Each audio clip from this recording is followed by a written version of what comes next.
G'day folks, and welcome to this week's episode with Patrick Gaskin from Calendly.net. Now, what if I told you that there's a business that is doing $3 million in revenue with two staff? Amazing. And it's not a SaaS business, by the way. It's not a recurring revenue subscription model. It is technology-led, but it's an absolutely fantastic business. So, by the way, this is going to be a great episode for you for a few things. One, it's really going to challenge your thinking about actually variable cost versus fixed cost models. Two, I actually think many of you are going to realize that there are some missing opportunities to use Patrick's business as a potential supplier for your business, because I actually think he's got something that's really quite unique and can really blend in very nicely with relationship-driven businesses, services models, et cetera. So listen to it for both of those reasons. But make sure you listen all the way to the end, because I really work with Patrick to unpack some of the key pieces of advice that have helped him get to where he's going that I think you're going to find super instructive. So I really hope you enjoy listening to today's podcast. This is a really interesting founder that's on their way up, and I expect you'll see them go from 3 million to 30 million probably in a short number of years, because that's really a fantastic model I've got. Welcome to the Scale HQ podcast, your weekly injection of tips and insights into the secrets of scaling.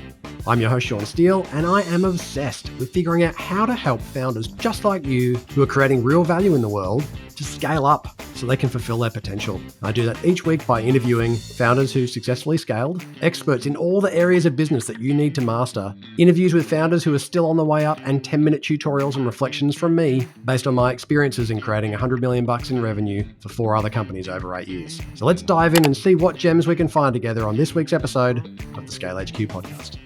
G'day everybody, and welcome back to the Scale HQ podcast. If this is your first time, we are absolutely thrilled to have you. If you have been here many times before, this is almost episode 100. I think we're like maybe 90 or something, getting pretty close anyway. My guest today is Patrick Gaskin from Calendly. How are you today, Patrick? I'm really well, thanks, Sean. Well, we are meeting for the first time today, Patrick, and that means I don't know you very well, and you don't know me very well, but we'll sort that out over the next 40 odd minutes or so. Sounds good. We were chatting a little bit offline, and the reason for our chat today is probably, I don't know, it might have been 3 months ago or so. We're just in the process of launching our first course, which is all about growth strategy and execution plans, called Scale Up's Roadmap.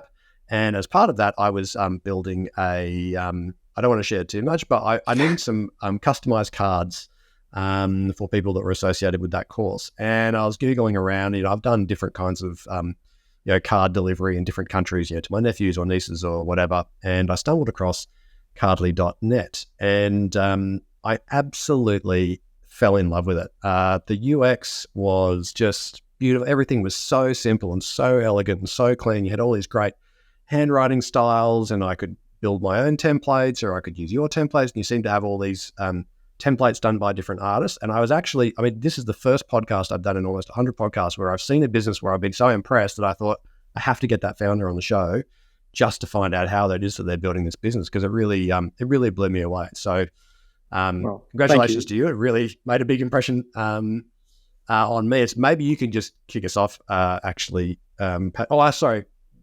Before I do that, I thought it was a US-based business that just happened to have an Australian distribution, logistics capability. Yep. And then I looked down the bottom of the site and I saw that you had a PO box in Buderim, which, for those who don't know, the Sunshine Coast is about 5 minutes from my house in Australia. And I was like, wow, you're living around the corner. So hence here we are today.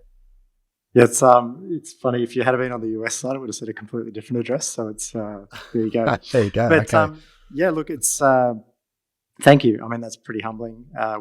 We get a little bit of feedback here and there, but it's always awesome to hear that someone's actually seen all that hard work that's gone into that and actually appreciate it. So thank you. They are a labour of love, these businesses, that is for sure. I'm sure there's been a lot of learnings for you on the way. Tell me, can you just give us a quick overview of what Calendly actually does, and then tell me about the genesis of the business? Yeah, sure. So, at its core, we're a technology company. We take what people type and make it look like handwriting. And essentially the real proposition is to allow, people to connect and create meaningful engagement. And that works in both two spheres, a direct-to-customer type offering, which is just for consumers to come on and send friends and family cards and the like. And then also from a B2B perspective, we allow organizations like yourself, and certainly plenty of others around the world, to create an account and upload contacts and have birthday cards, thank you cards, letters, postcards, a bunch of other personalized mail go out, and ultimately with the objective of driving greater engagement, increased loyalty, and often transactional outcomes as well. So that's kind of what we do.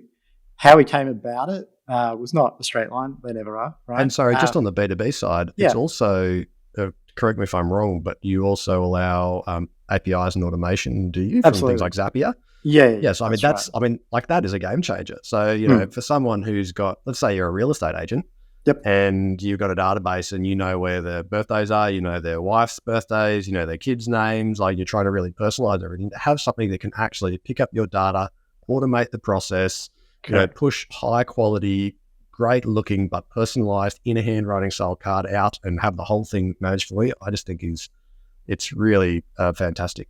And you're right. Like that is absolutely how many people use it. They will connect their CRM, and when someone gets to a certain point in the customer life cycle, they will trigger things out to them.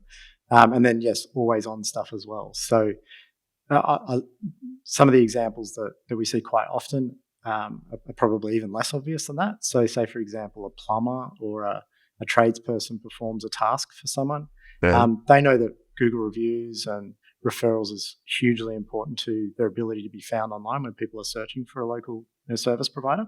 Yep. So what we do with those clients is, they likely connect their CRM to Cardly in their Cardly account, and then when they finish a task or complete the job, automatically triggers out a thank you card. And one of the things you may not have spotted, but that we do with that is that we can also include a personalized QR code. So not only do they get this thank you card that sort of says, hey, Sean, thanks so much for using our services. We really appreciate it. They can also include a call to action that includes a QR code that's actually unique to you, but goes to a review site or something like that. The beauty of that being unique to you is that we can actually then tell you, hey, these are the 100 cards you sent out. These are the ones that got scanned. They were scanned by these people at this time. So we're taking, using that, we've been able to sort of take which is largely a sort of an offline, more traditional way of engagement, but connecting it back into the digital sphere. So those QR codes can include UTM tags and other extended bits of detail that allow... For the founders that don't know what a UTM is, you want to just explain it, what a UTM code? Yes, basically it's just a means of tracking the link, adding it to the extension of the URL, so that you can actually have that feedback in and report on it, and potentially it feeds into your CRM, and truly closes the loop that you can see exactly. Does that mean that you could also... So you can fundamentally generate you can have them go to a landing page. You could include a coupon code. So it could be a sort of an upsell, resell, moving to a subscription from their first transaction. Absolutely. Or perhaps they've lapsed, right? So in the e-commerce world, it will be sending out something to someone to try and re-engage them because they're no longer opening their emails, and sending them a special offer. So we got some testimonial back from a retailer very recently, and they were sending out reasonably small campaigns out to part of their database, and they're getting an 8 times ROI, like a 28% response rate. So which compared to email is like mad, right? And your timing seems like, from my perspective, timing has a lot to do with sometimes tailwinds and headwinds in any business. Sure. But as direct mail used to be a really big thing, and then it sort of seemed to die in the arse as everybody moved to e-commerce and everything had to be measurable. And then all of a sudden, all the marketing people said, if it's offline, we can't really measure it. Yes, we can do some kind of attribution, but let's move away from anything that's sort of broadcast and hard to measure. And you're actually rebuilding that in an environment where all of a sudden it seems pretty uncluttered to me, because there's nothing interesting that ever comes into my mailbox anymore. And so the moment you get something that's quality, looks good, personalized, nice kind of kinesthetic touch, it just gets cut through.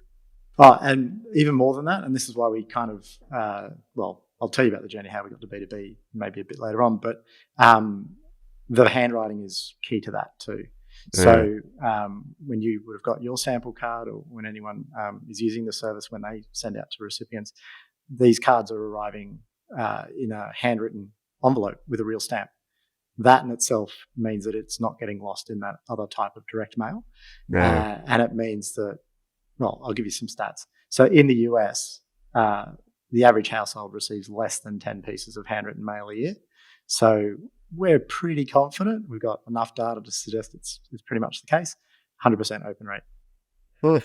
Wow. So do you know what I'm wondering? I which remember is not hearing direct mail. No, I remember hearing I know that in the UK, and I'm pretty sure in the ATO, I'm sure by now, but UK has they had a special business unit in essentially their equivalent of the tax office. They were called the clever numbers unit or something like that. But basically, they were just a huge team of kind of market researchers and split testers, and everything was about, what you write on the, like, how do we get people to pay their taxes if they're overdue for taxes? And it was all about, how is the handwriting? Do you have a stamp on it? Does it say urgent, or does it say alert, or does it say, from your neighbor, or like, how they actually write the letter has absolutely everything to do. And so huge amounts of split testing, and the intricacies in actually getting those pieces right to make the person want to open it. And I imagine when they receive it, how it's presented will also change how they feel before they open it. And then, of course, the way that it's written and how it's presented will change the way they receive it. So then to have a call to action that's got a QR code, like, that's just a beautiful, I feel like I should be a sales guy, isn't it? I'm going to need some commission after this. We'll sort you out with an affiliate link. But I'll convert. It's interesting you say that, because that is actually one of the pieces of education we have to work on quite a bit with, without naming names, real estate people often, where they go, I want this 100% open rate. I want to create, to get engagement, and they want to use it for cold calling, basically, or cold outreach. And I kind of always remind them that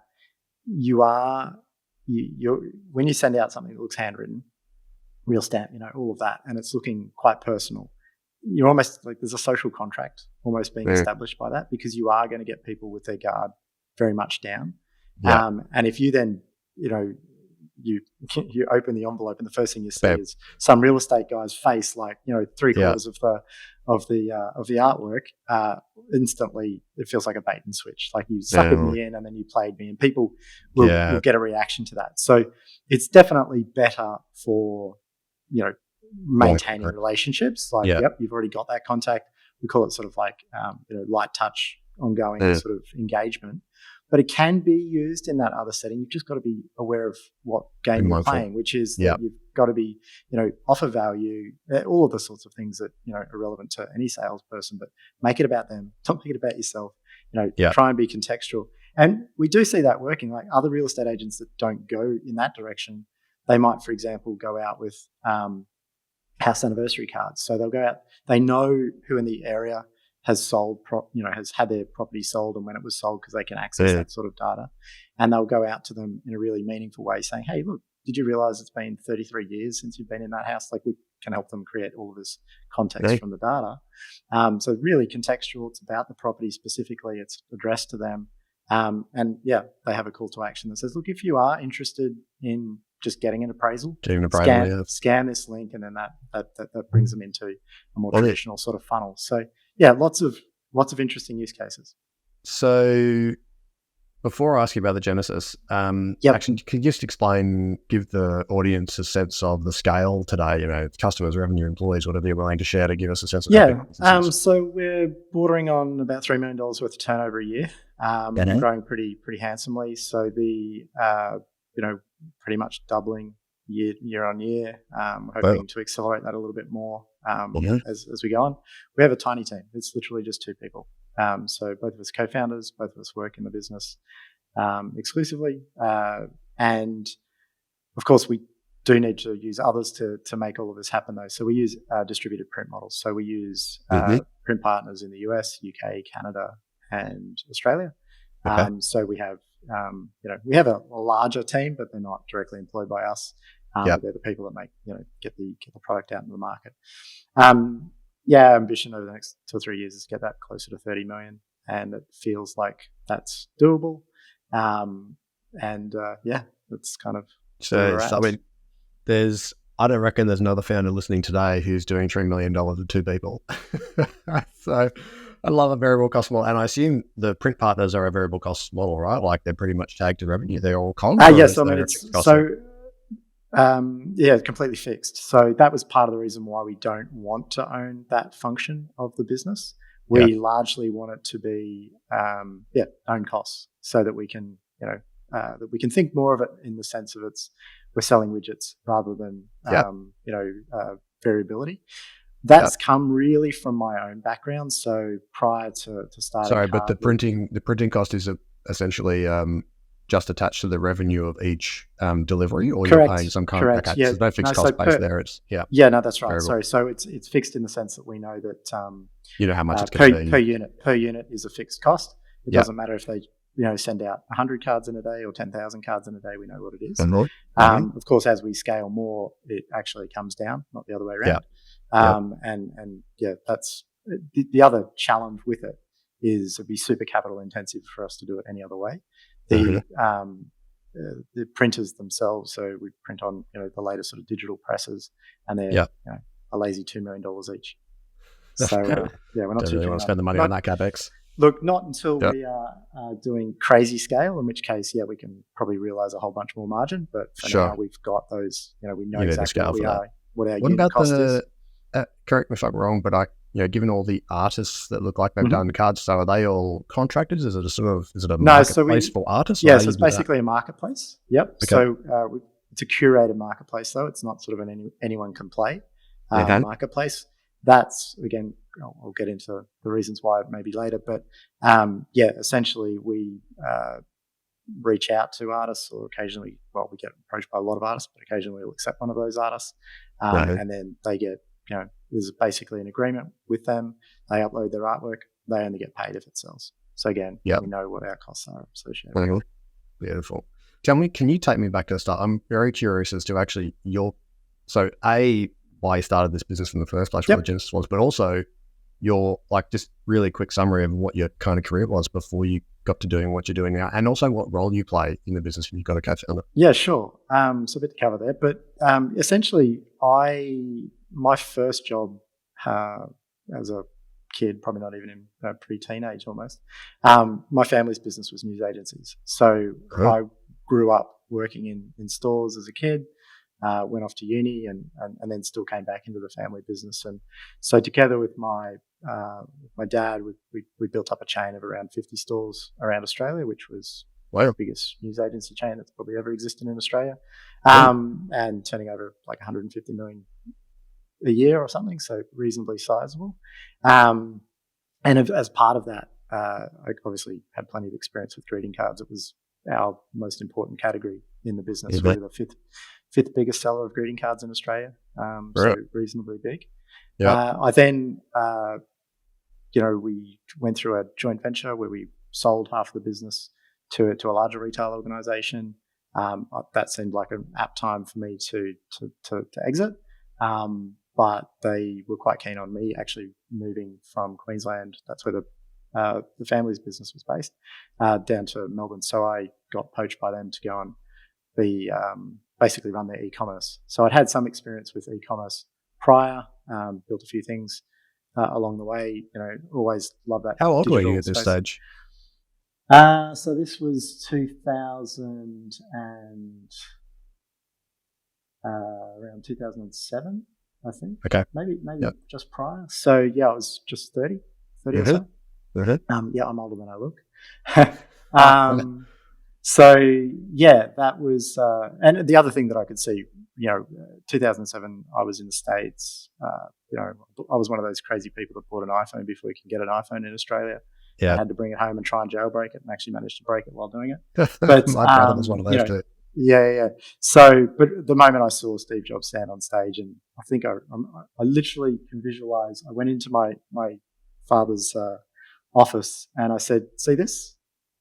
And he goes, "What's that?" And I go, "That's just killed our entire business." Which was back then, there weren't mobile enabled websites, but the fact that you could pinch and zoom on the iPhone and move around and actually use the web, I was convinced that was. So the dwell time that was previously taken up by magazines, newspapers, I could see that shifting completely to the internet, and said, well, the writing's a little bit on the wall here, so we need to divest and do other things. And that's when I started to push us trying to do some stuff online. And then we went through this whole JV thing. So So I then left the business. I then so that company owned Borders, books in Australia, and Angus and Robinson. So I then started running the Borders and Angus and Robinson websites and a bunch of websites in New Zealand. And one of my key tasks that I was charged with when taking on that role was to also look at further future, the digital disruption that was taking place in the book industry at the time, which was ebooks. So I went and invested in a company on behalf of Red Group Retail. That was the name of the retail chain or group, and invested in a company called Kobo in Canada, which is still today the second biggest ebook retailer in the world, owned by Ratican in Japan. And I was trying to convince them to invest $10 million. I think I managed to convince them. Well, they were happy enough to invest $1 million, and in 6 months' time, that was worth about 20. And when Borders ultimately came to its unfortunate demise, that was one of the biggest assets they still hold on their books. So I left the business though. That business, after a year or so, realised that they weren't very good at retailing, and I could see also that was going to be problematic for the way they were being managed under private equity.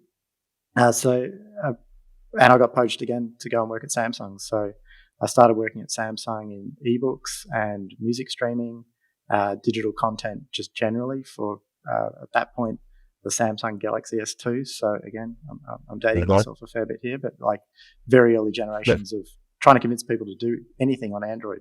So working with the likes of News Corp and ABC and trying to convince them that this made sense. And then at that point, which would have been 2012, somewhere around there, I had this itch to go and do something else, and startups weren't really a thing. So I went and created a digital agency to try and help other businesses navigate digital disruption, and helped a bunch of businesses do that. But then the idea of startups did start to become a thing, and I started to go, hang on, that's actually what I wanted to create. So I folded that business down, had a bunch of ideas that I was looking at, and weirdly came all the way back to greeting cards, simply because they had gone through some disruption. So there are some pretty big players in that space in the UK, but I didn't think they'd quite nailed the execution. For mine, what I'd learned through retailing physical greeting cards was that when people buy greeting cards, they're effectively using it to sort of reflect their own feelings and thoughts about the recipient. But what really made it special was what they wrote in it. So, the care and attention that goes into writing the message. In some ways, it's almost like an excuse for someone. I'm giving you a birthday card, so I'm going to take the time to actually say something meaningful about how I feel about you. And for some people, that's the only time they ever say some of those things. They don't actually even feel comfortable saying them out loud. So for us, it was all about the writing. And we also noticed that when we did some analysis of this, about a third of people also like to put little doodles and little drawings in their cards. So we went, well, we should probably do that too. So we sort of lent into this whole idea of being able to handwrite and doodle inside a card and make it make it personal doing that. So, and just for an example for the audience, I did 4 nephew and niece birthday cards only about a month ago on your platform, and it's exactly what we do in our family. We're always, like there's usually a blank left-hand side of the, the inside left of the card, right? And so it's like, okay, draw a birthday cake, put stars, put balloons, like use colors, like make it interesting. And so, but all of that, you've got all these choices for doodling that can just be done for you. I just love that. And really by contrast, all of our competitors were just getting really fixated on the front of the card. So it was they'd let you put it happy birthday and then Sean on the front of the card, which was fine. Like that. Well, you quite often see the front of the card and you go, oh, that looks interesting. And then you read this terrible message that they put inside and you go, no, there's no way I'm putting it on the card. Exactly right. And that was the thing. They'd focused there, not focused on the inside. Basically, you could just type on the inside, and it was, often limited by characters. It was pretty impersonal. So it was like, that felt like a bit of a disconnect. And we went and played with that concept with a bit. We sort of built a very basic wireframe concept of how we thought it could work. I sat down with independent artists and sort of got them to sort of give their thoughts on it. I also went across to the States and had some conversations over there as well about the same the same sort of thing. Okay. And yeah, generally people seem to like the idea. So we fired up an MVP, got something in market at the very end of 2017. Is that Okay. right? Yeah. So was it 6 years ago now? Yep. I think that's. Am I giving myself? I think that's right. Yeah. Yep. I should know better. The reason why I don't remember that date so well is that we've completely rebuilt the technology and probably don't. The current version of the site is a lot newer than that, and basically sort of 2020. So those first iterations not amazing. One of the biggest challenges, and I'd learned this from my time at Samsung, is that if we were to go down the path of trying to create an app and make it, something that you download, sure, but at that point there was probably already 500,000 apps out there, and our chances of actually getting onto someone's home screen and being used in one of those top 10 apps is very unlikely. So we went down the path of doing a web app. Now the challenge with the web app is making it work on every device seamlessly, which is a huge, huge undertaking. And to be honest, was one we kind of struggled with that first round of tech. So that was part of it, the challenge. So early doors. What have you ended up doing in terms of role split between you and your co-founder? So Tyson, our co-founder, he's purely technical. He's tech, okay. Yeah, he's the CTO. He's the amazing engineer behind everything that he's given praise for, and I've good on you, Tyson. Well done. I've taken credit for. He's responsible for all of that and does an amazing job. Like, I've dealt and worked with a bunch of different developers over the years, and he's just outstanding. He's a unicorn. Very, incredibly capable, but also able to understand sort of the reason whys and the context and the business. Yeah, well, you can tell through the way the UX has come together. I'm super keen to get into some of the stuff around your the strategy and the business model. How do you? What is your given you've got one of the things that we teach in our, so perfect time to plug the Scale Up's Roadmap program for those who haven't registered yet. One of the things that we talk about, we have this big module 3 in our Scale Up's Roadmap program, which is all about optimizing your business model for scalability and valuation. And one of the lessons in there is all about variable costs. Like, where can you take fixed costs and shift them to a variable cost model, which you've done absolutely beautifully. You've got artists that are only being paid for their designs when they sell. Mm-hmm. You've got a distribution model where they're being paid a piece rate per, so it's perfectly linked to your revenue. You've got two people in the business in terms of your fixed OPEX from a wages expenses, which is amazing. What about your customer acquisition model? Because you've also got, it's not just consumer focused, you've got a strong B2B side of the business. How much is consumer versus B2B? And then what's your acquisition model like? Yeah, so it's about 50-50. And that's sort of skewing more towards B2B over time. Uh-huh. In terms of acquisition, we've done a few different things over the years, but for the most part, intent-based marketing is what works. So paid search has been pretty good. Google, yep. So we can land with a fairly reasonable cost of acquisition through that. We're always trying to get that down. Like, we don't. Of course, we're not quite profitable on first sale in consumer land, but that's okay because our lifetime value is reasonable. So our cost of acquisition is around $4, $5, but the lifetime value averages out about 22. 22, okay. Mm-hmm. So what about on the B2B side? Have you got what's the B2B side? Significantly better. Our ROAS on that, return on ad spend on that's sort of 8x. So nice. That's healthy. 8 times ROAS. Lots of people would be pretty happy with an 8 times ROAS. Yeah, and that's just down to the sheer size of the order. That the average B2B customer will spend $600, which is considerably more than consumer land. And that is, of course, there's probably one of the biggest challenges in a business like ours, where you're trying to play in both spheres, is that you're kind of not one or the other wholeheartedly. So we tend to have to focus for periods of time on B2B, and then we focus back on consumer. Not how the wind is blowing, but sometimes it feels a little bit like that. Like, we don't have the ability to sort of do both really, really well at the same time, which is one of the biggest constraints of resource in our business. But that said, consumer is very low touch in terms of onboarding. It's designed that way. B2B obviously is a lot more high touch. Now, what if I told you that with just 15 minutes of effort, you could find out the top 3 things that are going to hold your business back from scaling in a sustainable way so that you can fulfill its potential and you can enjoy it as much as you deserve to? And what if I told you in that same 15 minutes of effort, you can find out how your business stacks up against thousands of other businesses who've taken the same test so you can actually see how you compare? If that sounds interesting, you need to head straight over to scalehq.com.au/growth score. You're going to complete a short survey and you're going to get back in your inbox a free 9-page report that's going to show you how you stack up versus your peers and where you need to focus to unlock scalability and a greater level of enjoyment in your business. And for a limited time, I'm going to offer you a free 30-minute debrief on the report where myself or one of our Scale HQ founder mentors, who are all experienced CEOs and have scaled successfully, will unpack your specific report with you. We've done hundreds of these, and so we know exactly how to help you get the most out of the insights in there. There's no selling from us, just lots of value for you. Head over to scalehq.com.au/growth score and get your free growth score report right now. You are going to love it. Well, it also sounds like you get to profitability far quicker on a business customer, given the ROAS and maybe initial spends are a little higher than a single card. What has that meant for how you financed the journey so far? Have you had to raise external capital? Has it been through cash flow? What is it? Yeah, so we did raise.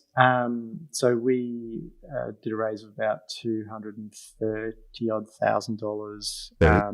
With angels or a VC? Yep, so combination of both. So a couple of reasonably prominent angels, and I think still to this day it might forever be a badge of honor, but we're Airtree's lowest ever investment at only $50,000. So, actually, was it even that? No, maybe I've just overquoted what it was. They're still holding that investment? Yep. So yeah, we raised back in, again, my dates are not great here, I think it was 2017, around then.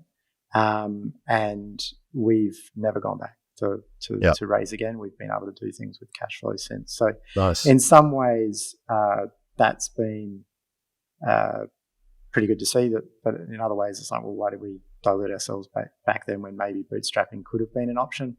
Sure. But I do think that one of the challenges really with a business like ours is the VC landscape. So we are not SaaS. Everyone who would listen to your podcast, if they're a SaaS, they're sort of fitting into that square box that people are looking for. We get weird stuff, and most of our audience is not SaaS, by the way. Most of them, are services businesses. And they will know then that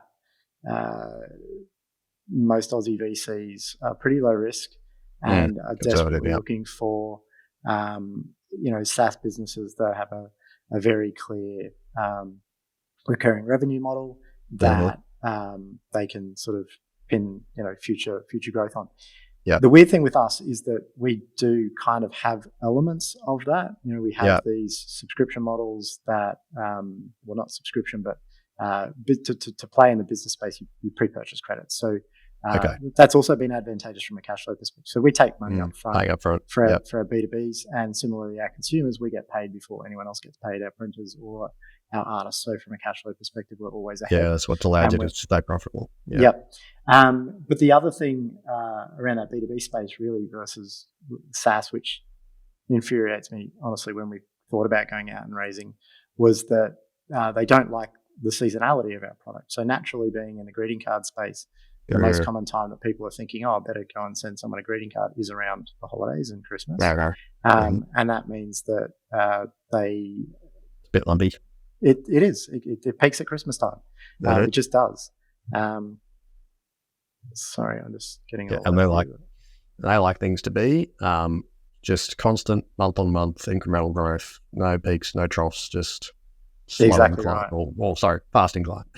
Yeah, exactly. And whilst we can give amazing recurring, we know that people will come back and continue to use us.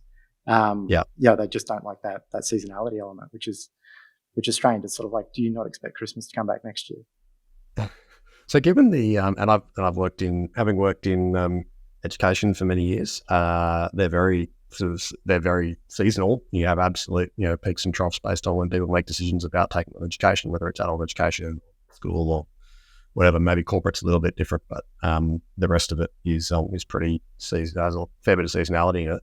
Given the ambitions that you've got, given the revenue right now and the ambition that you have to get to where you want to go, are you thinking that you can continue to do that through cash flow, or are you going to go back and raise again so that you've got material capital behind you to do so?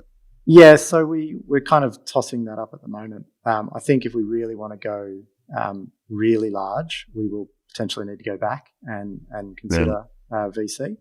And I think the metrics are really strong, and that should be more favourable than when we've gone back and done it previously. But I think if we want to tackle some of those really big incumbents that I mentioned that sort of have existed for longer in other markets, we likely have to do more traditional advertising like television and these sorts of things, which are hugely cash positive.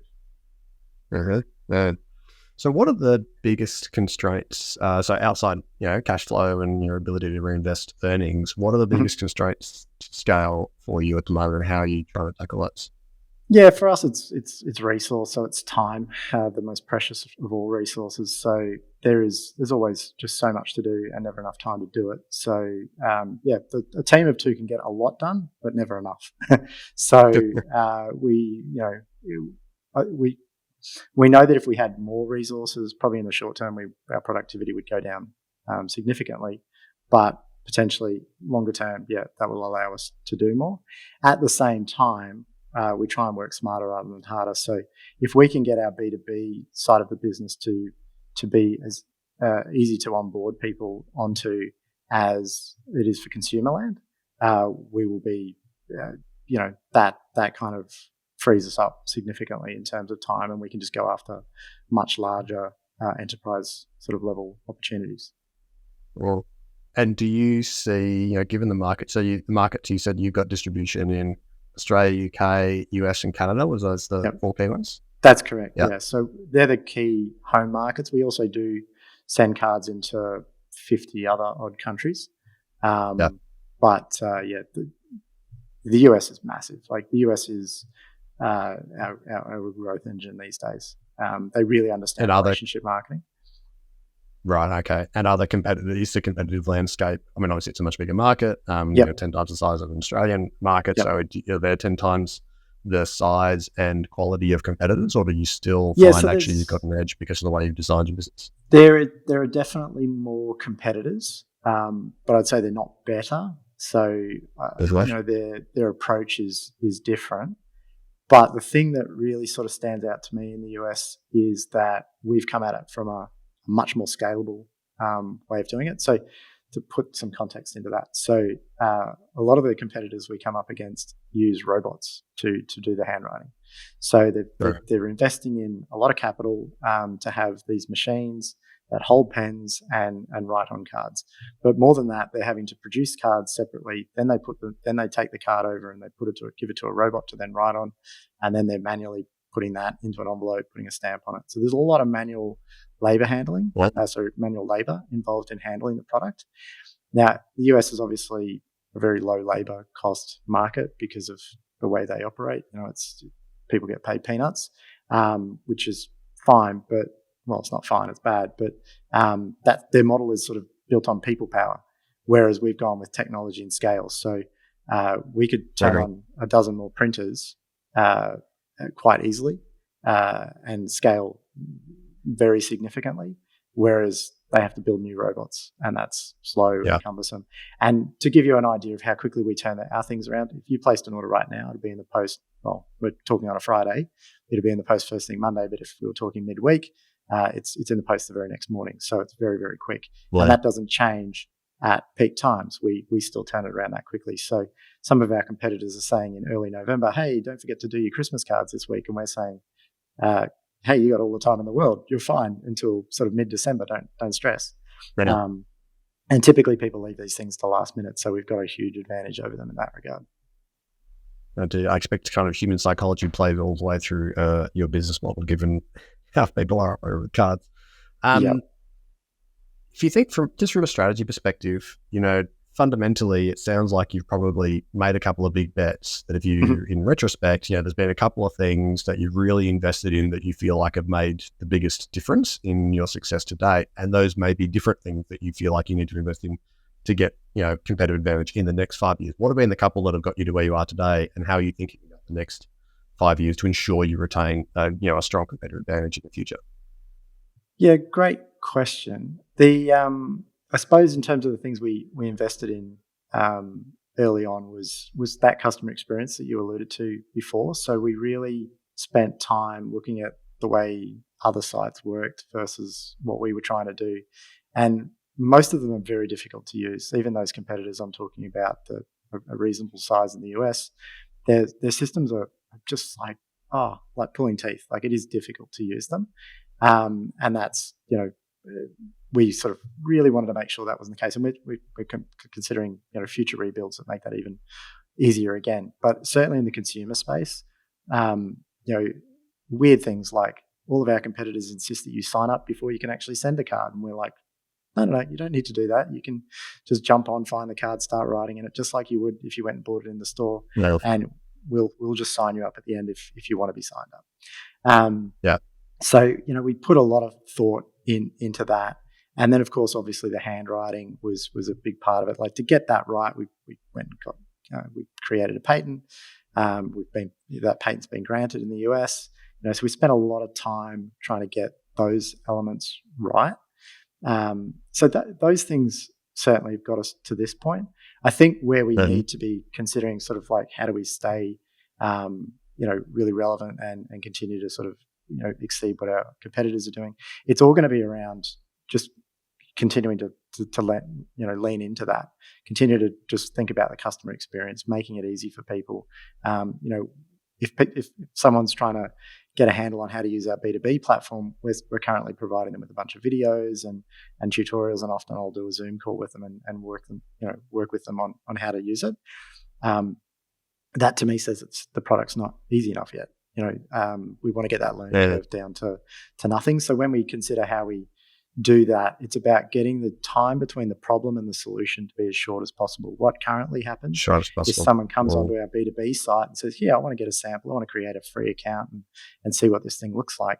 And then they delay their decision until they get the sample. Most people do, some don't, but most people will delay it until they know that the quality of the card is right and what it looks like.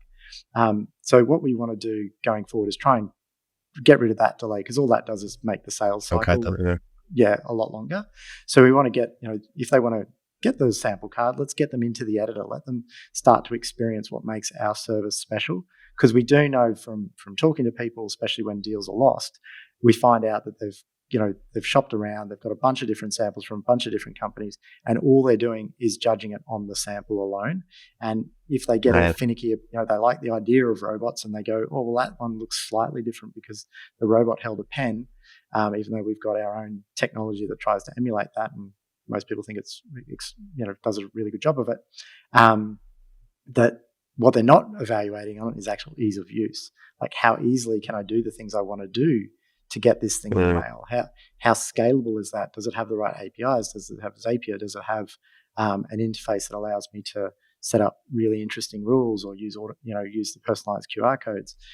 So it's we've got to lean into the stuff that we're really good at and let people know about that a little bit earlier on. So that's a big part of what we're doing currently, and I think has a big impact over our growth over the coming years. The others are just chasing after things that we think we'd be a really good fit for that we haven't necessarily seen ourselves being a fit for. So employee reward and retention has become a bigger issue, especially from the working from home transition. So a lot of organizations have now got teams that are quite spread out. They don't get into the office regularly. They're not getting that sort of touch point physical engagement with each other. So how do you keep them motivated and incentivized and acknowledge when they do good things? We are seeing, and it's kind of people have pulled us in this direction, but people have come to us ever since the pandemic and wanted to do employee birthday cards, employee work milestones, employee rewards and recognitions. So leaning more into that space. We have an amazing sort of gift card platform as well that allows people to add gift cards and redeem those gift cards for, in Australia, it's 120 odd retailers that they can add a gift card from. So all of a sudden your organization is sending you a card, possibly, in the handwriting of the CEO with a personalized message specific to you and your contribution to the business. And they're including a gift voucher, giving you $50 to spend on Amazon or whoever it might be. And there are other platforms out there that have been super well funded that do that sort of thing and do it terribly, to be honest. So it's kind of like, okay, well, we should be going after some of that. At the same time, like we know that there's just so many other opportunities for us. We know that e-com is absolutely huge. Getting people to come and transact, like that example I gave earlier, and getting good returns out of that. The biggest challenge, and mine as a CEO, is what I guess all CEOs have got, is the prioritization. Which thing do you go and tackle first and next? Because there's literally dozens of ways that, because our handwriting tech is really quite clever. Like it really does emulate. Okay, so Patrick, conscious of the time we've got left, and you've been super generous with your time today. So before I sort of thank you and do a wrap up, I'm really interested. I mean, you've had some.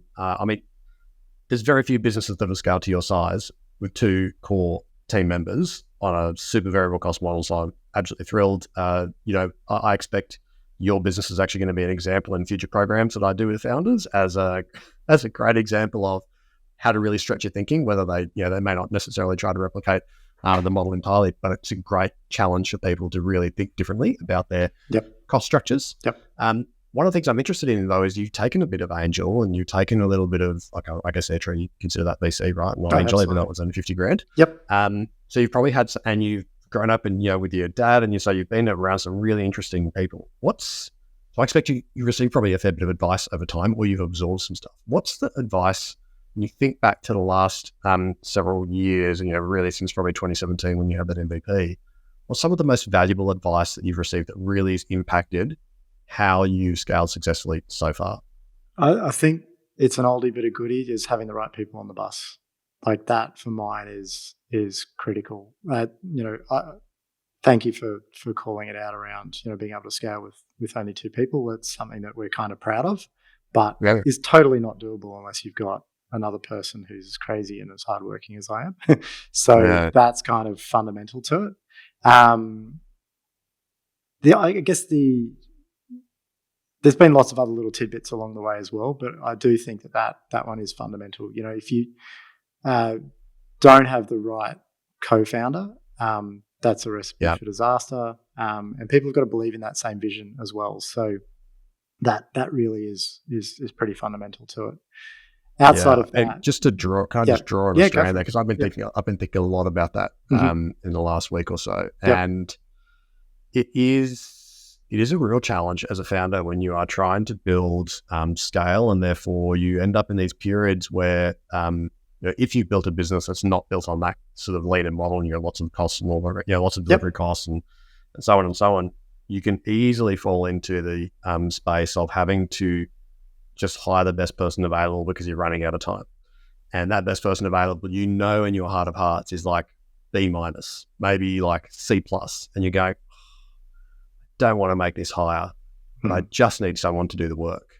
And it's such an awful decision to have to make because they're not a main player. However, what I would really challenge founders around is, if you're building a business that's actually quite people dependent, and again, end up with quite a lot of people, no, you're not going to get A players in every one of those roles. Absolutely not. It just doesn't happen. Whilst it'd be wonderful, we don't get that choice. However, I really challenge you to be patient if you are listening when you are hiring key roles, because the key roles and they don't have to all be senior leadership roles necessarily, but like the key roles that are absolutely, yes, everybody's job is important, but there are key roles that are like the difference makers. You have to be patient on those, because it is nothing but sort of disappointment and pain, particularly if you get a B-. To be frank, you're better off getting a D+ and getting rid of them quickly if you're going to make a mistake. B- suck because they take a huge amount of time. They're never bad enough that you find a need to get rid of them. They just drain you, and they just can't step up, and so you have a real quandary because you're like, well, I can't really move them out. They're not doing anything wrong. They're not great for the culture, but they're not terrible. And they're not a great performer, but they're okay. And that's actually, I think, the worst kind to have in the business, because you just can't do anything. Like, well, it's difficult to do something. Yep. Real challenge. So thank you for drawing that out. Yeah, I think, as I said, it's a pretty obvious one. But to your point, like, if you have someone who's an underperformer and other people are performing at a higher level, you end up with like misalignment. Even though I'm in a small team now, I've worked in bigger teams. I know that no one likes to be the guy carrying the weight of someone else in the team not carrying it. And it's hard to get high performers hate it. So if you've got a couple of A players and you're hanging on to some C pluses, the A players are going to leave. So correct. That's why you have to get rid of the C pluses. Exactly right. Yep. Yeah. Anything that you wish I'd asked you, or that you think that we've missed today, Patrick, before we wrap up? Well, just on the point you were raising before about the business model. So it's interesting how we ended up there. So it's actually because of my experience in ebooks and music streaming that I kind of went back to greeting cards. And the reason why was because I was going to do it digitally first and then know my costs per unit, so get down to those unit costs, was because it was the experience with digital products and the digitization of those products and the fact that they're basically infinitely scalable. And I really loved, particularly coming from physical book retailing before that and those types of places where we didn't need to own inventory. We didn't need to own, we only paid for it when we needed it. And I know that's not a fit for all businesses, but I have, I try and help people out wherever I can. And one of the things that I see is that often people will bring forward those big capital outlays and buy stock or buy things, produce things, even before they've worked out whether there's product market fit or any fit for the product. Yeah, and if you can game that in any way, like in this day and age, good quality renders, throw them up on a website, see if anyone actually wants to buy the thing before you build the thing. If there's any way that you can do those sorts of tests, I would urge you to. I mean, we couldn't avoid some upfront costs, but for mostly it was just time and effort to build out the technology. We didn't have to go and invest tens of thousands of dollars with each of our printers when turning them on. We literally just had to convince them that we were going to send them scale. But for us, it was a technology investment. But I do see very often other founders sort of going, oh, well, before I can prove out that this customized bespoke blah is going to work, I need to go and build the blah. And I'm like, well, no, you could just create versions of that thing, even your prototypes, and see if there's an appetite in the market for it. Because you can sink yourself and a lot of money before you've worked out that this thing's actually going to have any sort of momentum. Like, that's right.